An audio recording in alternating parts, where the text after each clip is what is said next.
Bonjour, comment allez-vous? Ça fait un peu plus d'une semaine qu'on s'est parlé. Je suis très content d'être de retour comme d'habitude. Je vous pose la question pour vrai, comment ça va de votre côté? Il s'est passé beaucoup de choses depuis. Est-ce que le moral est bon? Avec la nouvelle qui vient de tomber aujourd'hui, vous devez être un petit peu mieux, là. Vous devez être un petit peu plus léger. Ça faisait presque une semaine là, que Demi-Portion nous avait imposé ces mesures de guerre, ces mesures...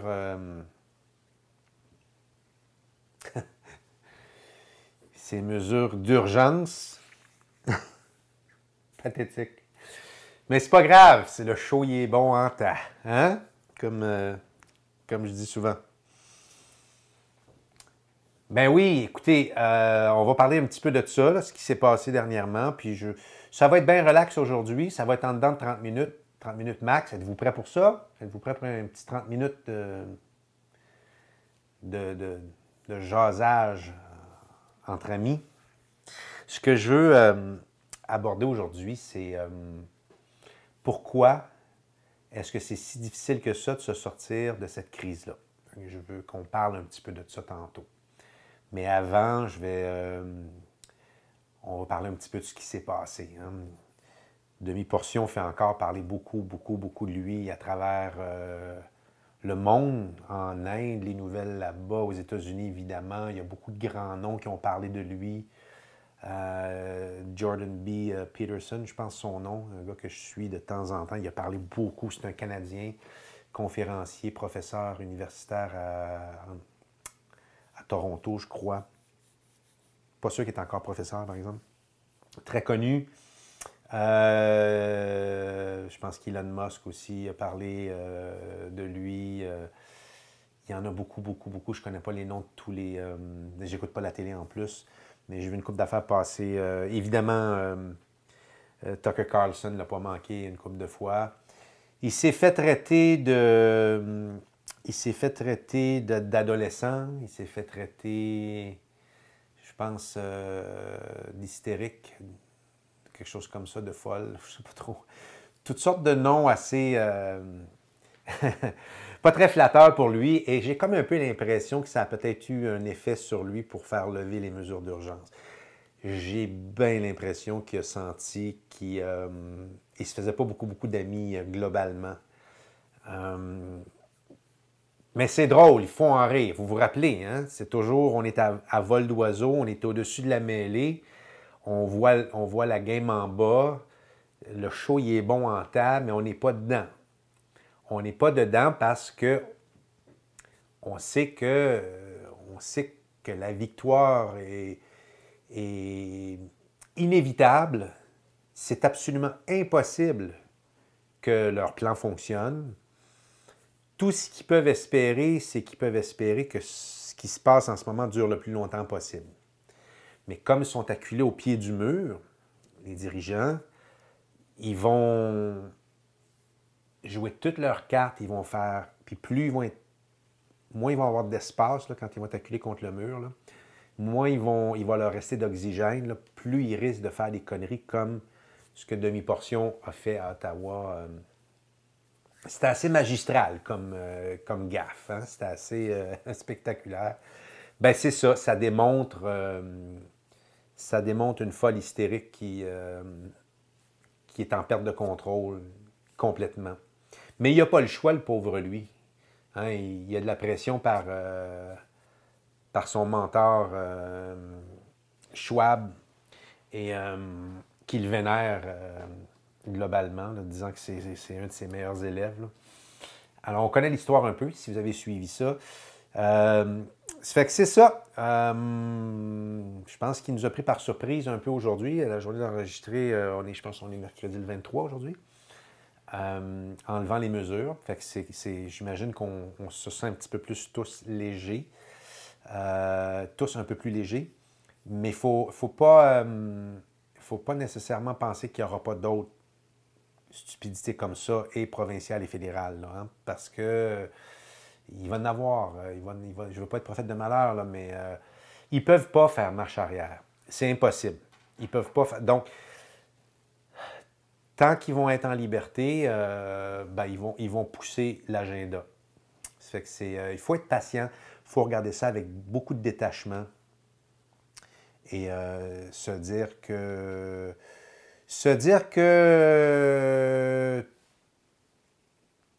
tout est parfait et tout se passe selon le plan divin. Ça doit se passer comme ça. Et ça doit continuer encore. Il y a encore des gens qui ne sont pas réveillés. Il y a encore des gens qui ne sont pas assez convaincus du grand ménage qui doit être fait. Et ça doit continuer. Tu sais, c'est comme en ce moment, là, tu sais, si je peux faire une analogie, mais tu sais, quand on fait le ménage d'un garde-robe, ça fait très longtemps qu'on n'a pas fait le ménage. Tu sais, des fois, moi, j'en ai, là, ça fait plus de 10 ans. Là. Mais quand on décide de faire un ménage, qu'est-ce qu'on fait? C'est qu'on sort tout le stock du garde-robe, on empile ça par terre ou sur le lit. Là. Il y en a partout, là, puis là, on trie là, ce qui n'est pas bon, on met ça dans une poubelle. Puis ce qu'on veut garder, parce qu'on n'ose pas se débarrasser, on veut le mettre dans des boîtes, bien, on le met dans des boîtes, puis on envoie ça dans le sous-sol, dans le garage ou dans le cabanon, là, tu sais. Puis à un moment donné, on reprend juste ce qui est bon, tu sais, puis souvent, on a du nouveau linge. Si on fait le ménage et on change de saison, on a peut-être des nouveaux souliers, on a peut-être du nouveau linge. C'est que là, on rentre le nouveau stock, là, puis, tu sais, c'est léger après. Mais dans le milieu de ça, si quelqu'un rentrait dans la pièce pendant que tout est sorti, puis tout est éparpillé dans la chambre par terre, puis qu'on est probablement assis en indien à terre en train de trier, je ne sais pas si vous avez déjà vécu ça, ben la personne verrait un chaos. Parce que c'est un chaos. On ne peut pas passer d'un garde-robe embourbé, plein de cochonneries, 10, 15, 20 ans des fois de cochonneries, à un garde-robe super clean, sans faire de dégâts, sans casser des œufs. On ne peut pas faire d'omelette sans casser des œufs. Fait qu'on est là, on est dans la période où est-ce que les affaires sortent du garde-robe, les gros morceaux sont encore là, ils sont bien exposés, on les voit très bien. On voit très bien les affaires qu'il a achetées, mais sont encore là. Tu sais. Fait qu'on est dans cette période chaotique-là, mais on le sait qu'une fois qu'on va acheter tout ça dans les poubelles, puis qu'on va remettre le nouveau stock dedans, puis qu'on va se reconstruire un garde-robe, peut-être même qu'on va changer les tablettes, la disposition des tablettes, tout ça, on va peut-être se mettre des racks, des choses comme ça. On sait qu'après ça, tout va être correct, mais ça ne se fait pas de même. On ne peut pas passer du garde-robe en désordre à un garde-robe super bien rangé, juste avec du bon stock, sans passer par le chaos. Qu'on est là, puis le chaos, il est long.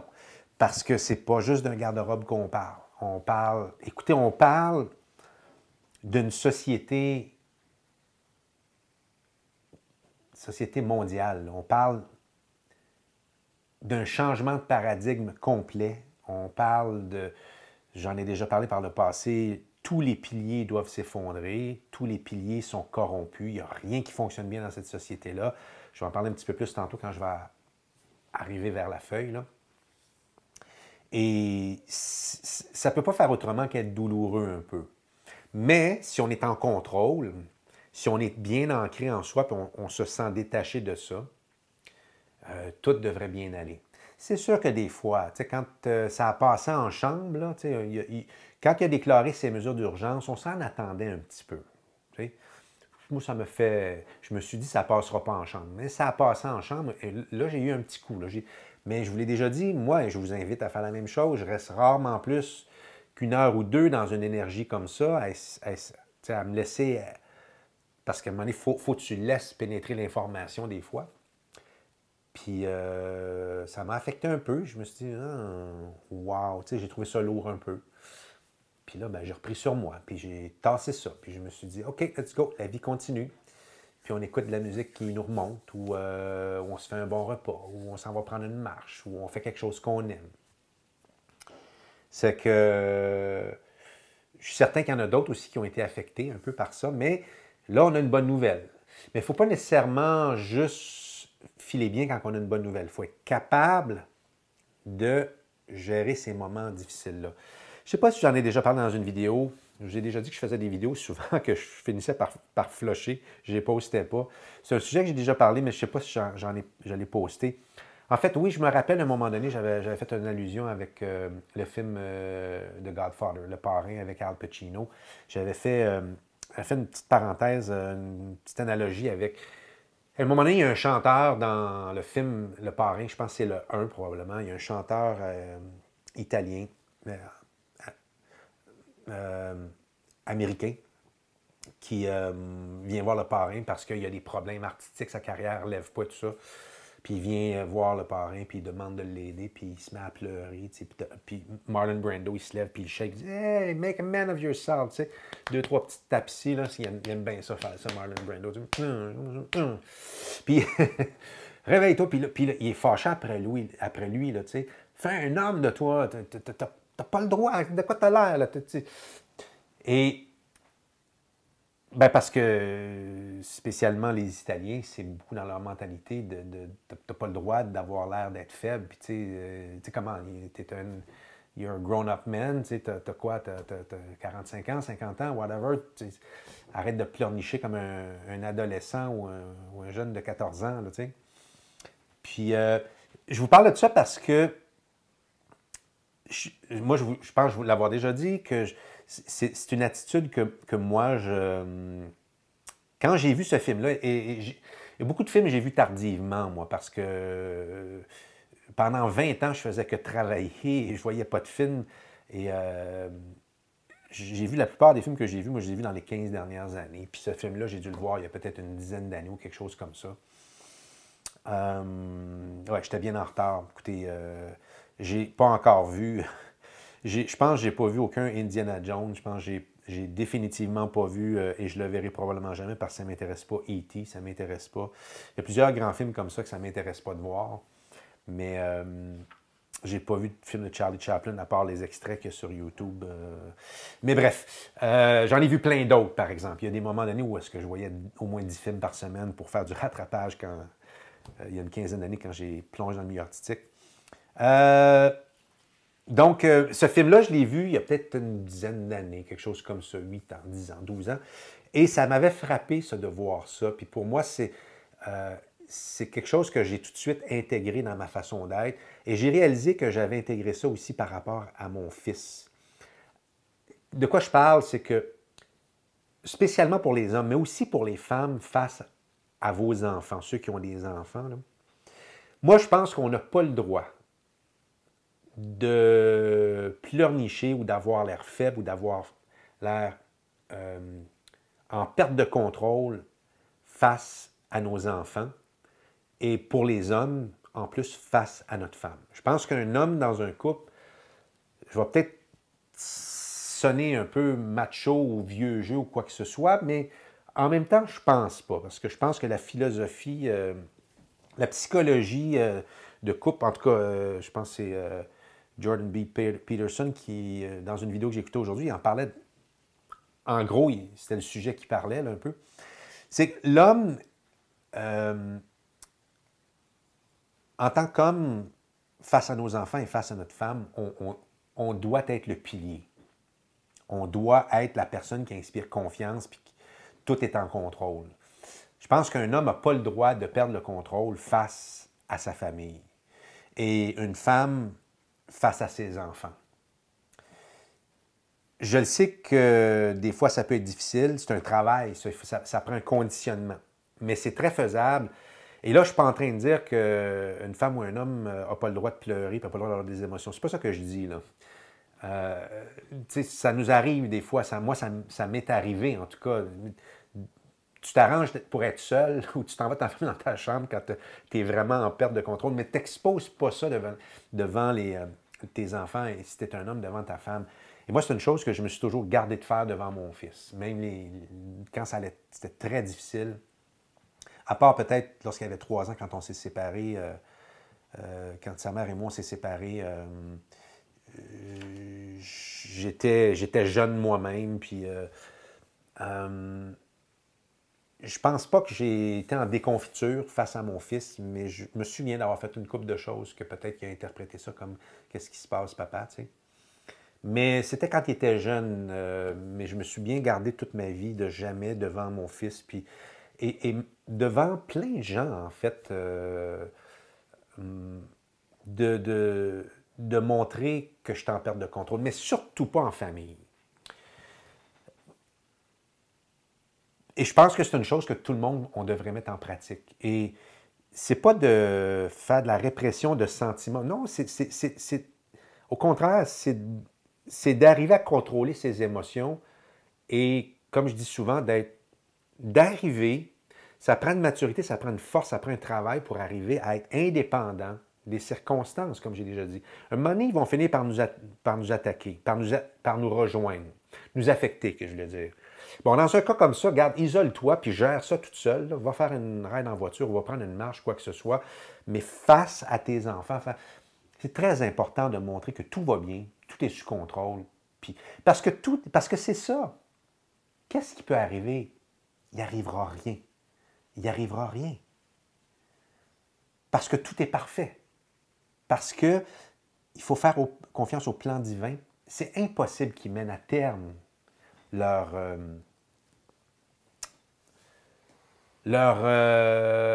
plan. C'est impossible. Impossible. Je ne sais pas à quoi ils pensent, mais c'est impossible que ça fonctionne. Ça peut perdurer comme ça encore longtemps. Oui, ça peut durer longtemps encore, comme ça peut se régler rapidement, mais ça peut effectivement durer encore plusieurs années. Je ne sais pas ce qui va arriver, là. Mais c'est impossible que ça se mette en place parce que plus ils le mettent en place, plus ils s'exposent. Puis plus le mensonge est exposé et plus ils se mettent dans le milieu de la place publique puis qu'ils se disent... même déjà là, pour ceux qui veulent le chercher, Klaus Schwab, il est loin d'être... de cacher son jeu. C'est juste que les gens ne l'écoutent pas. Les gens normaux ne l'écoutent pas. Bon, je reviens à mon histoire. Là. Ça fait que... rappelez-vous, on est toujours au-dessus de la mêlée, on est réveillé. On est au-dessus de la mêlée, on regarde le show. Et on sait que c'est un show. Et on a le choix d'y participer ou de le regarder. Puis je pense que quand on est réveillé par un contrôle, on le regarde, on n'embarque pas dedans. Pourquoi on embarquerait dedans? C'est un jeu de la 3D, c'est un jeu de dualité. Tu es automatiquement perdant si tu embarques. Quand je dis embarquer, c'est surtout émotionnellement, surtout vibratoirement. Si tu te laisses affecter par ce qui se passe en ce moment, tu rentres dans leur jeu et tu ne peux pas gagner dans leur jeu. Ça, c'est clair. On ne peut pas gagner en les amenant en cours. On ne peut pas en les poursuivant. Je vois encore plein de pétitions. Je ne veux pas dire aux gens de ne pas signer de pétition. Là. Ça, c'est leur jeu à eux autres. Ça, à mon avis, ça ne marchera jamais. Même si vous aviez 3 millions, 5 millions de signatures pour que demi-portion donne sa démission, il ne le fera pas. C'est leur jeu à eux autres. Ça, c'est leur... On rentre dans leur système et on va toujours être perdant dans leur système. Il faut bâtir un autre système, ignorer celui-là. Je l'ai dit souvent, ignorer, c'est très fort, très puissant. On ignore et on se revient d'abord. Puis, tu sais, quand quelque chose ne te convient plus, j'en ai déjà parlé de ça aussi, quand quelque chose ne te convient plus, tu as le choix de chialer, puis de chialer, puis de chialer, puis de chialer, puis de critiquer, puis de pointer du doigt, puis de trouver toutes les raisons du monde pourquoi ça ne fonctionne pas. Ou tu as le choix de dire, bon, ça, c'est plus pour moi. Merci, bonsoir. Je me revire d'abord. Et ça, c'est bon dans une job. C'est bon en relation de couple. C'est bon dans n'importe quoi. C'est bon en éducation. C'est bon en relation d'amitié. C'est bon en relation d'affaires. Tous les domaines. Quand on fait face à quelque chose qu'on ne peut pas contrôler, et la politique, on ne peut pas la contrôler, c'est leur game. Qu'est-ce qu'il nous reste à faire? Ah, OK, c'est ça. On n'est plus en démocratie. Ce qu'on pense n'a plus d'importance. Vous ne voulez pas l'entendre. Puis il n'y a pas eu de débat en 2 ans. Ce n'est pas en 2 ans qu'il aurait fallu avoir un débat. Là. Il aurait fallu l'avoir dans le premier mois, le débat. Là.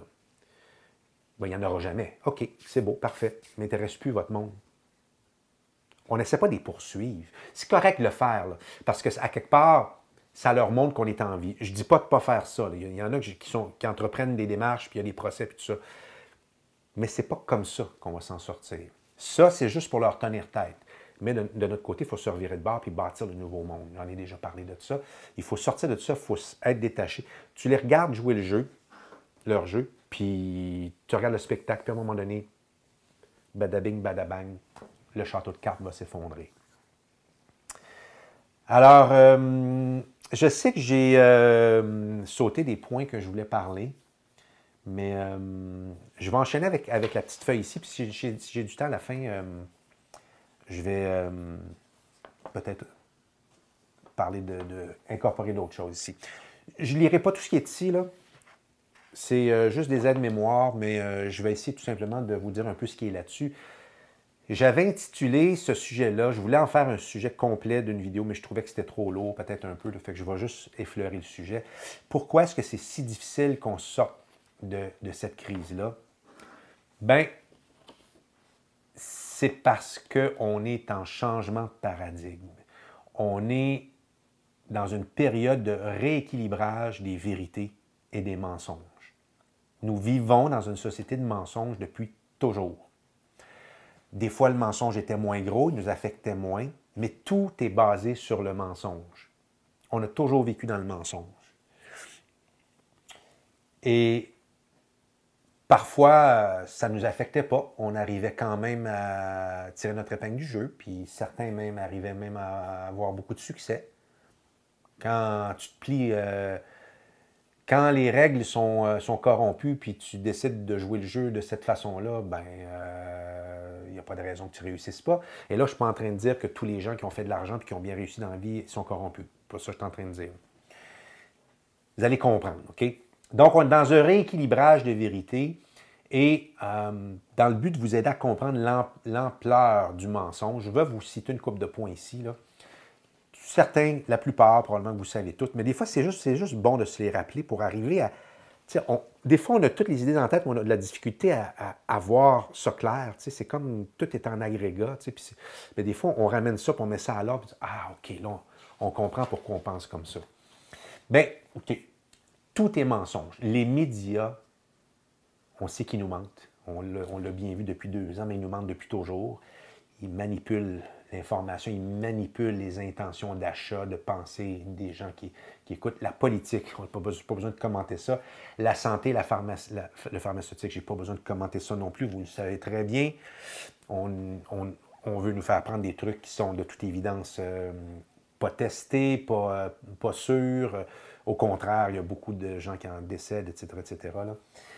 Même les ordres professionnels sont dans le mensonge. Des fois, on peut être dans le mensonge sans le vouloir. On peut être victime de.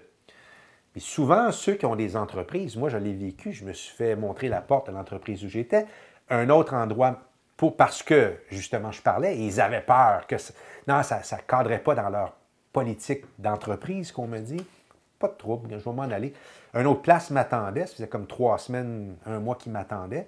Puis quand je suis venu pour y aller, j'avais dit, écoute, es-tu allé voir ce dont je parle sur le réseau social? Ah, c'est pas grave, Sylvain, tu peux parler de ce que tu veux. Moi, je suis absolument liberté d'expression, moi. Puis à minuit moins quart, là, façon de parler, là, la veille de mon rendez-vous pour rentrer dans ce nouveau bureau-là, puis es-tu, parce qu'on s'est parlé comme 3-4 fois, puis es-tu allé voir? Ouais, justement. Ouais, non, regarde, écoute, tu ne pourras pas venir. Sylvain, tu ne pourras pas venir chez nous. Non, regarde, écoute, tu sais, tout seul à un bar, toi puis moi, en buvant un verre, tu pourrais me parler de ce que tu parles, mais je peux pas avoir un de mes éléments dans mon entreprise qui parle de ça publiquement. Tu ne m'avais pas dit que tu étais pro-liberté de... Je ne me suis même pas rendu jusque-là. Tu sais. C'est des gens qui ont peur. Alors, et plus tu montes dans la hiérarchie d'une compagnie, plus les gens ont peur de perdre leur poste. Alors, ils mentent. Ils sont dans le mensonge, ils vivent dans le mensonge, ils perpétuent le mensonge, ils entretiennent le mensonge et ils ne veulent pas que la vérité sorte.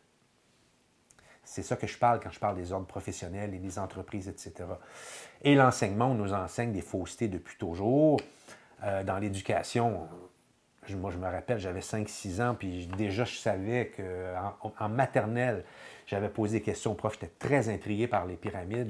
Puis quand on me disait que c'était des tombeaux pour les pharaons, puis ça avait été construit en 20 ans, je savais que tout ça ne faisait pas de sens. Des pierres de 20 tonnes, en moyenne, il y en a qui vont jusqu'à 60 tonnes. Je pense que, je ne sais même pas si on a la machinerie pour lever ça aujourd'hui. Il n'y en avait pas à ce moment-là. Donc, tout ça pour tout est du mensonge. Ceux qui ont construit les pyramides, l'histoire au complet, l'éducation au complet, l'économie, tout est faux. On imprime de l'argent comme de l'air. Il n'y a plus aucune référence. L'or a été enlevé il y a plusieurs années. Donc tout ça, c'est faux. On nous fait croire qu'on est dans une démocratie.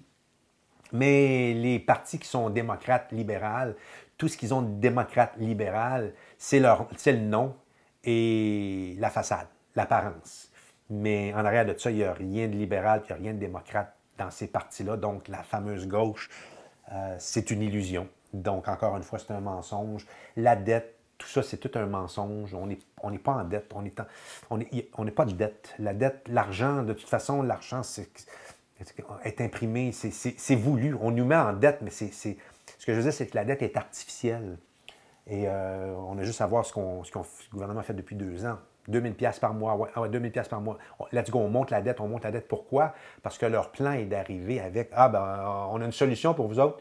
Les banquiers, là, les mondialistes nous rachètent, ils effacent la dette. Puis le Canada, on va peut-être garder le même nom, là, mais on va appeler ça le Canada 2.0. Puis on ne s'appartient plus. Tu sais, ta maison ne t'appartient pas, mais tu peux rester dedans. Vous ne posséderez plus rien, mais vous serez heureux. Là. Klaus Schwab, qui ne s'en cache pas d'ailleurs. La guerre, on nous fait croire que l'homme est une bête de guerre. C'est faux, c'est complètement faux. On fait des divisions. Les religions, c'est faux. On nous invente des ennemis. Au pays, ici, au Canada, on l'a vu là, à Toronto, comment on pourrait dire, la fraternité qui s'est développée entre Québécois et le reste du Canada, et beaucoup de Québécois francophones étaient très séparatistes, moi le premier. J'avais voté, en fait, une fois, je n'ai pas voté, j'étais trop jeune, mais les 2 référendums qu'il y a eu lieu, moi, je souhaitais qu'on se sépare. Mais j'étais dans l'erreur, parce que tout ça était basé sur un raisonnement qui nous provenait de la politique, la politique nous met en guerre.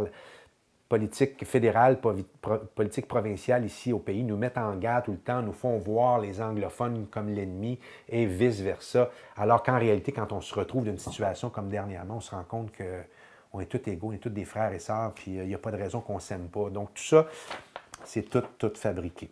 Alors, le temps passe, il me reste 2 minutes pour clore. Donc, les bons passent pour les mauvais, on l'a vu à Ottawa. Pacifiquement, les gens se font envoyer en prison, alors que ceux qui prétendent être les bons sont les méchants. Donc, on vit dans un monde inversé. Donc, tout ça pour vous expliquer là, que c'est laborieux de faire le ménage de ça, de ramener les vérités, l'équilibre entre les vérités et le mensonge, parce que la propagande est très puissante. On réfute toute hypothèse crédible et contradictoire au narratif. On ridiculise les gens qui arrivent avec les vérités. Qu'est-ce qu'on fait des gens? On donne des noms, on tag les gens de complotistes ou 1 million de noms que je ne répéterai pas pour rien parce que c'est des noms, c'est des étiquettes qui sont fabriquées. Toutes ces étiquettes-là leur vont à eux autres et non à nous, dans le fond. T'sais. Les propagandistes, c'est eux, c'est pas nous. Alors, donc, avec leur agenda, le but de leur agenda, c'est de nous garder en esclavage, nous garder ignorants et obéissants pour garder le contrôle sur nous. Parce qu'un peuple ignorant est un peuple facile à contrôler. Alors, le changement de paradigme est difficile à faire si on n'a pas pris conscience qu'on vit dans le mensonge. La phrase un petit peu pour clore ce que j'avais écrit ici, bien c'est ça. C'est pour ça que c'est difficile, c'est pour ça que c'est laborieux sortir de cette crise-là parce qu'on doit rééquilibrer.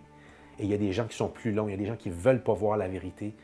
Alors, il y a des gens qui réfutent la vérité parce qu'il y a une dissonance cognitive. Ils reçoivent ça, puis non, c'est faux. Alors, c'est juste ça. Le temps que les choses s'équilibrent, et ça va venir un jour, quand je ne le sais pas. Mais voilà, je vous laisse là-dessus. Je suis rendu à mon 30 minutes d'enregistrement et on se dit à une prochaine. Bye bye!